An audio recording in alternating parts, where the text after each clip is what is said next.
I can't see myself now. Yeah, you should have flipped that thing around.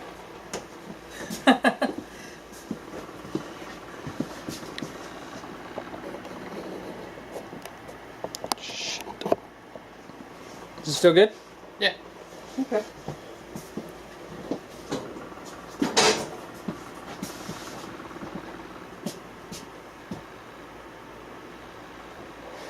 Hello everybody, welcome to the Speakeasy. I'm Zach. And I'm Jake. We are the Dirt Road Men.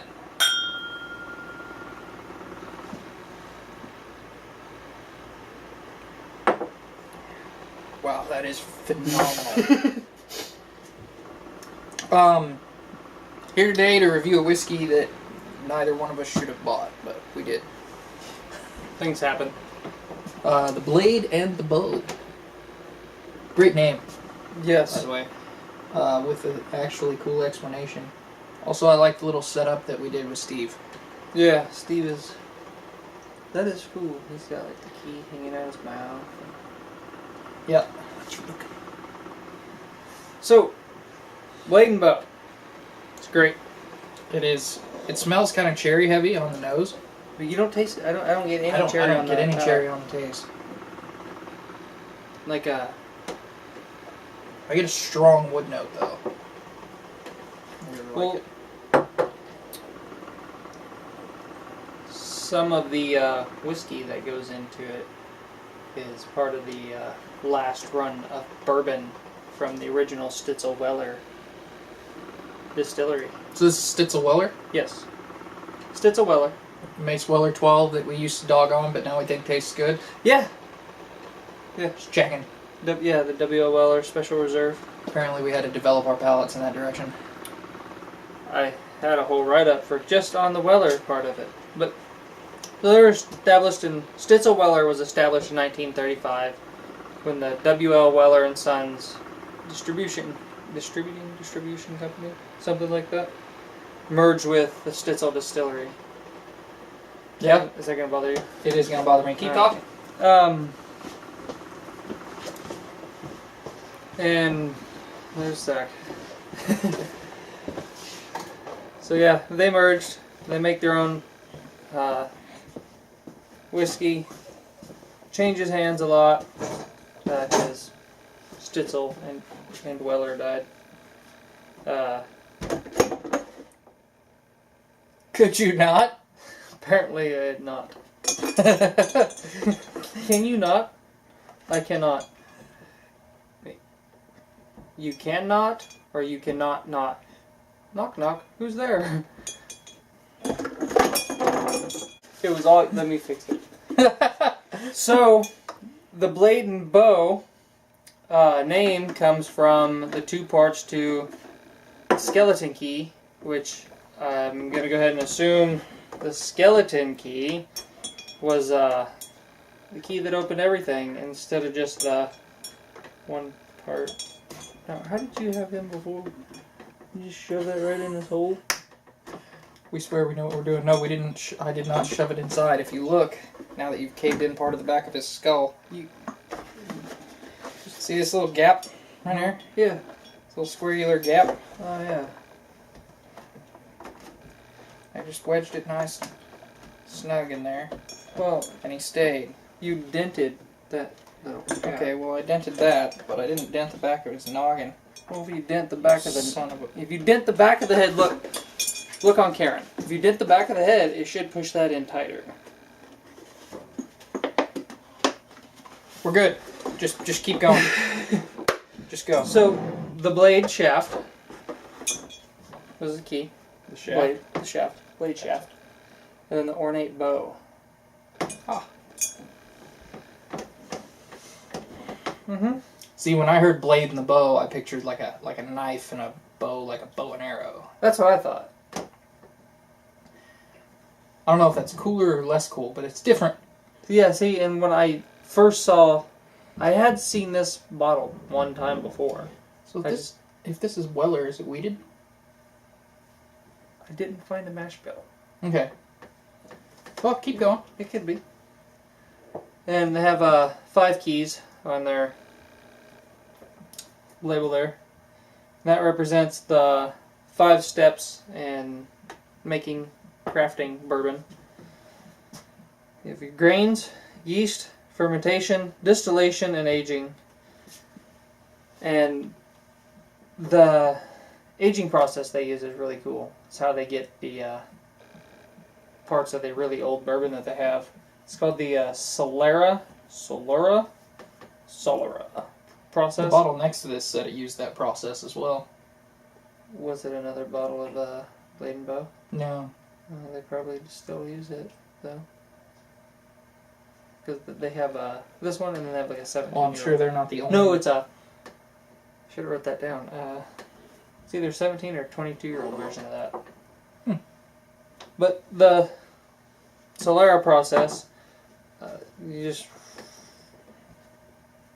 fractionally, that's how I write, fractionally blends so that the end product is a mixture of ages with the average age gradually increasing over time. That's the definition of that process. It sounds kind of cool. It also almost sounds like it'd be easier to just be lazy with it a little bit.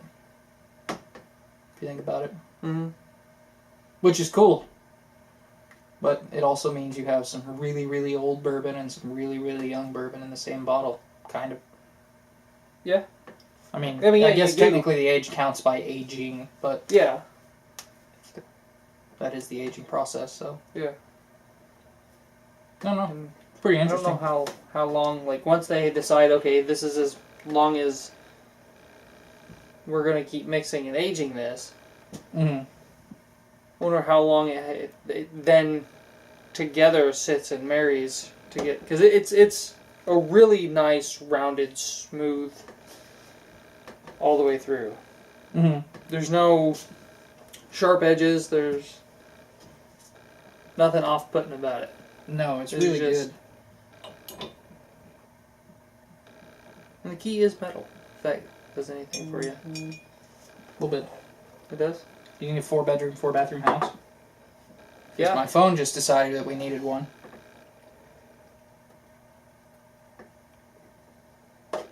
They wouldn't originally release their mash bill. They've never released their mash bill. Oh.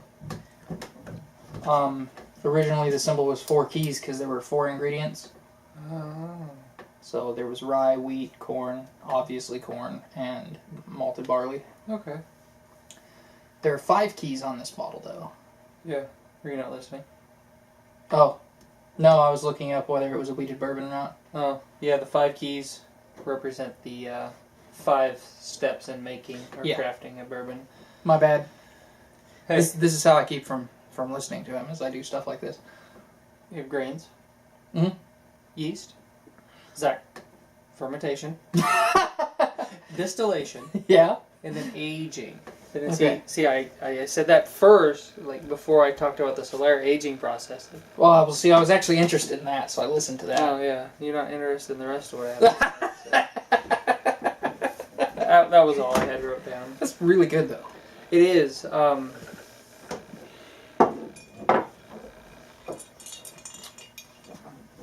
Sorry, guys. There seems to be a hole in my glass. There'll be a hole in your bottle. That's really good.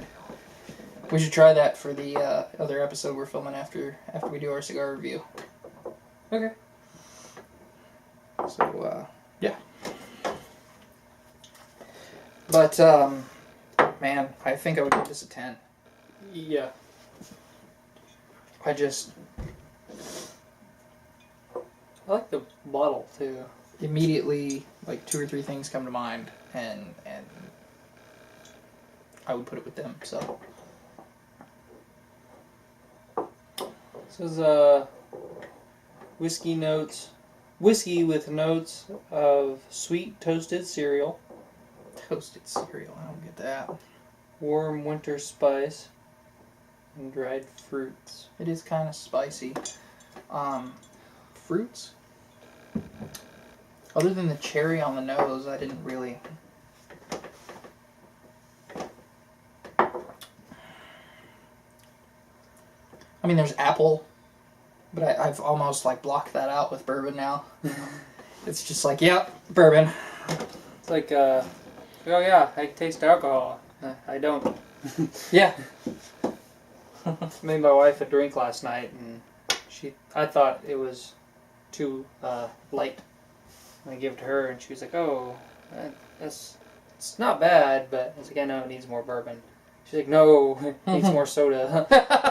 It just kind of shows what kind of drinkers we are. It's a Weller. We need to review Weller again. Yes, we do. Let me make sure we haven't reviewed Weller real quick. We never got to it. I'm pretty sure that we never did. And that's why we still have the bottle. And then we're like, yeah, it was pretty good. Damn it, Seth. No, we didn't. Alright, well, perfect 10 on Blade and Bow. I don't think we've given very many of those on a whiskey, so definitely recommend that you guys try this. This may be better than Jim Beam. Ooh, that's a tall order for you. It's up there with like my top. It's in my top 5, and I have a hard time picking a top one. At least between Blanton's and Eagle Rare, and this is up there. Guess I know what I need to do next weekend. Taste test some stuff. Yeah. Yeah. All right. So until we see you again, I'm Zach. And I'm Jake. We are the Dirt Road Men. Over 100 videos. Yeah. Oh, somebody's got a pogo button. Hey everybody, if you like this video, hit a like or dislike, comment, subscribe, and hit the notification bell. And if you really like what we're doing, check us out over on Facebook, where we post every day.